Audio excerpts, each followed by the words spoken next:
Michael Chandler is still pushing for that Conor McGregor fight. On Threads today, Chandler posted this. He wrote Conor with a bunch of exclamations. He followed up with a date, January 24th, 2026, which does happen to be a Saturday. Nate Diaz just dropped a new vlog on his YouTube channel, giving fans a behind-the-scenes look at his time in Thailand while filming ALF reality. At one point, he watches Belal Muhammad's welterweight title fight against Jack Della Maddalena, and after seeing Belal lose, Nate says that he thinks he would beat the shit out of him. Check out the full vlog on Nate's channel, links in the description. Where do you go on this fight, Nate? I don't know the other guy. I'll fight Belal. This guy is like good, but I think I'd beat the shit out of Belal Muhammad.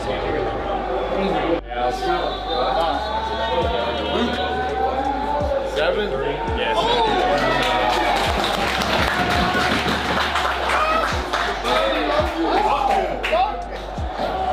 Yeah, because he was beating his ass. Hey, what?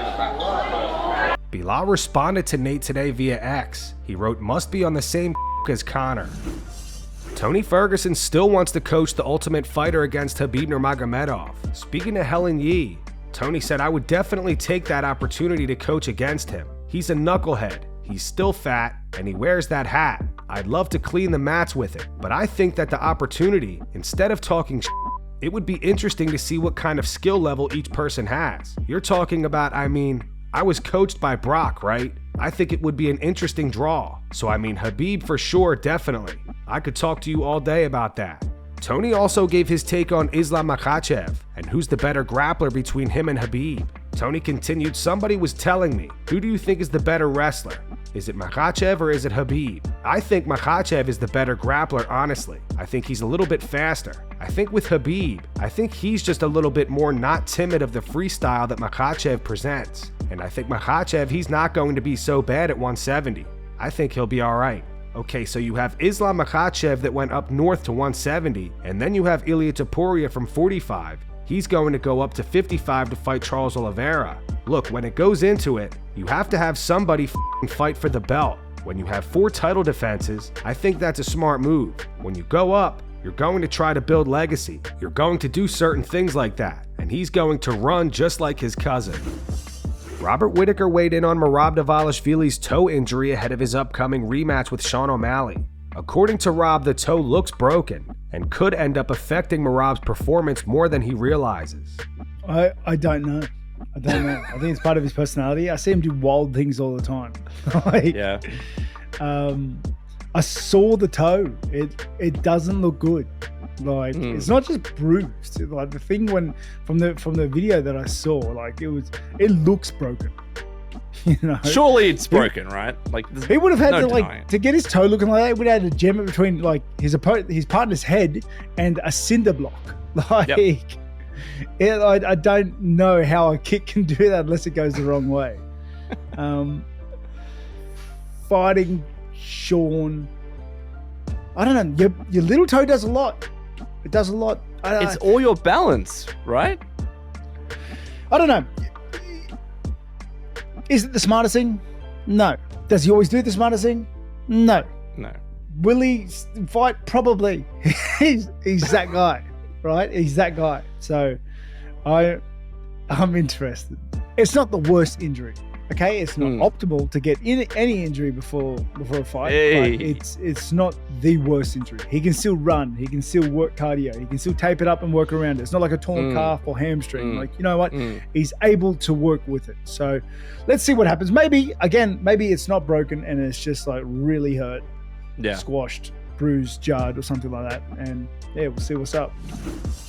Joe Pyfer is standing firm on his stance about fighting in Mexico City, saying he has no plans to ever compete there again. Pyfer was originally scheduled to face Kelvin Gastelum at UFC Mexico City, but had to withdraw due to illness. The matchup has now been rebooked for UFC 316. After he pulled out of the fight, Pyfer stirred some controversy by calling Mexico City a shithole. He says that he didn't mean to offend the people, but was speaking out of frustration with the circumstances. Speaking to Ariel Helwani, Pyfer said, "I couldn't fight like that. He would have slapped me and I would have shit myself. So yeah, the flight home sucked. Everything about that situation just sucked. It was like a nightmare. It really was. I don't have to go into specifics, but if the country was so great, we wouldn't have so many problems. At the end of the day, what I said was misconstrued. I said if that's what fighting in that country is, then at that place, it's a shithole, and then so on and so forth. I don't understand why we would risk fighting there. The risk is so great. I got sick twice. I didn't get sick once, I got sick twice. And I never said anything about it. DC went on and said, man,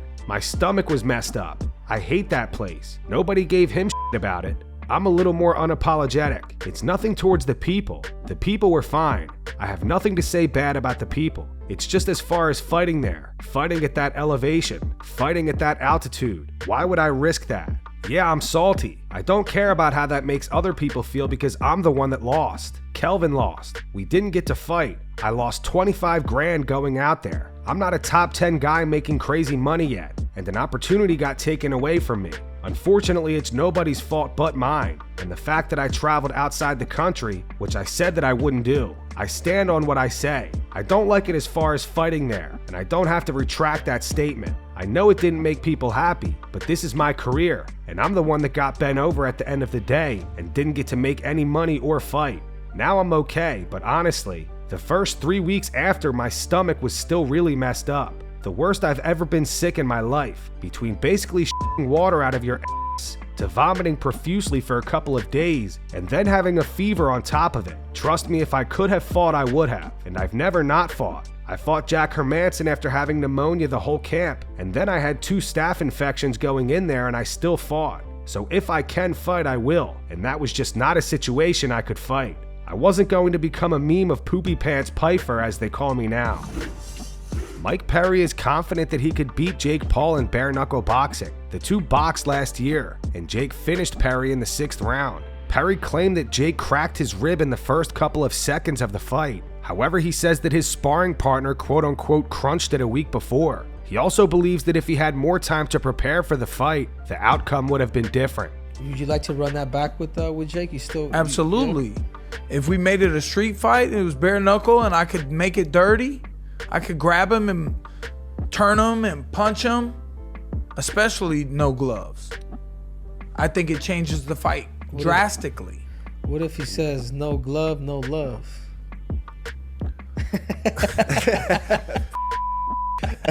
Give me 12 weeks. Right. I need the That was a time. short notice, that first fight, correct? 3.5 weeks. 3.5 weeks, I stepped in for Mike Tyson and fought on July 20th. It was after I had won the King of Violence in April against Thiago Alves, which no one had ever done that to him in the ring. The colors I wore that fight are the same on the bottle. And,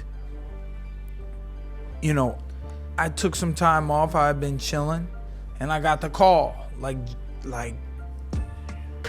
the end of June for July 20th. Somewhere in the end of June, I got that call, and I fought, and I had a sparring partner. My rib got crunched pretty good a week before. We were doing my last sparring. That was the 8th freaking round, and my boy stuck it right in my. I was like, ooh, and I was just backed up across the ring, and then the first thing Jake was able to hit was that rib, and he broke it. Ian Garry is interested in fighting Khamzat Chimaev. In an interview with Covers, Ian said, "I'm not afraid of anyone, and I believe I can beat everyone in this sport. If there's a way to do it, I can find it. I think Khamzat is phenomenal at what he does. I just believe he's not fought anyone who can do to him what I could. I love a challenge, and that would absolutely be a challenge. And with what he's done in his career and how he's done it, that would get me excited. I think the UFC has no lack of phenomenally talented fighters, but it lacks superstars that can reach outside of the MMA bubble. You've got very, very few people who can do that right now, and I believe that should be the goal." Raul Rosas Jr. spars undefeated boxer Emiliano Vargas and ends up tapping him out. Raul is gonna be MMA versus the best of boxing. Let's get it all done. So future world champ.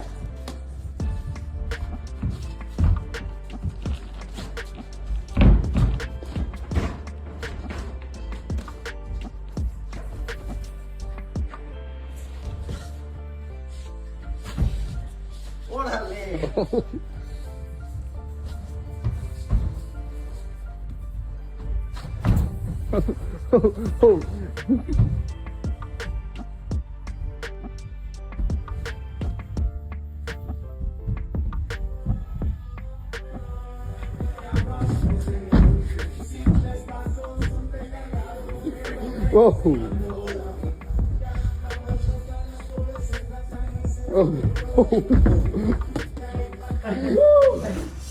Merab Dvalishvili says life hasn't changed much since becoming the UFC Bantamweight champion. He says now he's even more focused and motivated. Check out Merab's full appearance on the Believe You Me podcast this week. Links in the description.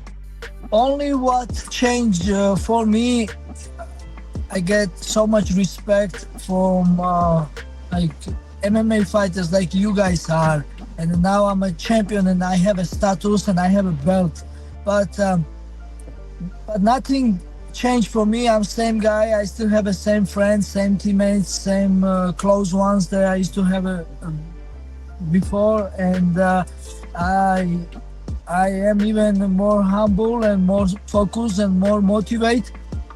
But it's every fight is fight. Like even I'm fighting rematch Sean O'Malley, and it's a next fight, and it's gonna be new challenges, new fight, and like everybody telling me, oh, you got this easy, you beat him first fight, but it's a sport. You never know. One little thing can change everything, and yeah, my life is good. I'm really happy, now. Of course, once you become champion, then more money, more respect, more opportunities. But I try to stay humble, focused, motivated, and I love this sport. And long as I'm winning, I enjoy. Tim Welch posted footage of Sean O'Malley hitting pads in preparation to challenge Merab for the bantamweight title at UFC 316.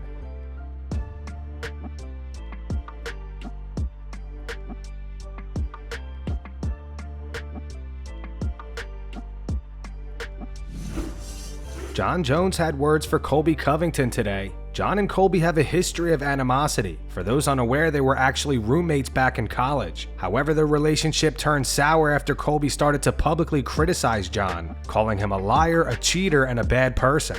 On an appearance on Vic Blend's podcast, Jon was asked who is the most overrated fighter in the UFC. Jon said, "I can say his name, but it's really just because I don't like him. Saying his name gives him clout, which I also don't want to do. His initials are CC, and he's a total douchebag. If you watch the sport, then people will know who I'm talking about." Tom Aspinall and Craig Jones mocked Jon Jones for the recent footage of him sniffing that dude's hair on a bike in Thailand. Ray, get off! Sorry, it's a Jones thing, Tom. Залик уже взял свою команду Джонса. So, on my command here, my team has global. Tom also posted this video to his YouTube channel today mocking Jon. It's an edited version of a recent video that emerged of Jon in Thailand.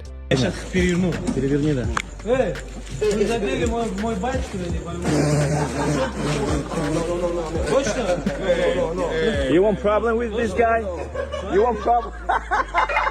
And that's going to wrap it up for the news. Thanks for watching. For daily MMA news and content, subscribe to Full Mount MMA and click the bell icon to be notified when we post videos. Here are the 3 top comments from last video. The first one's in reference to Ben Askren accusing DC of signing the petition to have Jon Jones stripped, and DC denying it. It says DC 100,000% signed the petition. The second one's from Matthew Johnson. It says, Dana White, Aspinall refuses to fight. We've now stripped him of his interim belt. Jones will be fighting Gane again this November. And the final one's from Treyball Wavy. It says, fully down for Tom being more abrasive in this Jon Jones saga. Those were the 3 top comments from last video. If you want to be featured in the next one, all you have to do is comment down below. And if you missed yesterday's news, click the video on screen right now to get caught up.